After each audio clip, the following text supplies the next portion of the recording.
আমাদের মন্ত্রী সাহেব মানে দিলীপ দা মানে সব আমাদের মেলা যতবারই হয়েছে প্রত্যেকবারই এর একটা না একটা প্রোগ্রাম আমাদের স্টেজে তো সুব্রতদা আমাদের খুব পুরোনো দিনের লোক।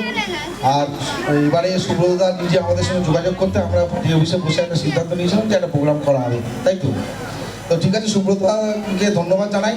আগামী দিনে এর থেকে আরও ভালো যাতে প্রোগ্রাম হয়, তুমি একটু আমাদের পাশে থাকো, আর কিছু না। আমাদের পাড়ার অ্যাকচুয়ালি এখানে প্রায় 18 বছর আমাদের এই পুজোটা, যাদের উদ্যোগে এই পুজোটা হয়েছিল আমরা ছিলাম, তার সাথে সাথে অনেক সিনিয়র আমাদের বাবাদের বয়সী মানুষ, তারা আজ অনেকে নেই, আবার অনেকে আছে, তাদেরকে সঙ্গে নিয়ে আমরা এই পুজোটা শুরু করেছিলাম।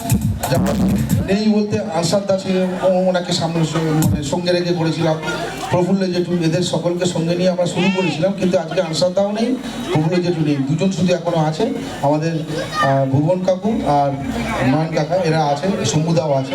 তো এখনও পুজোটা চালিয়ে যাচ্ছি। পুজোটা আগামী দিনে আরও বড় করে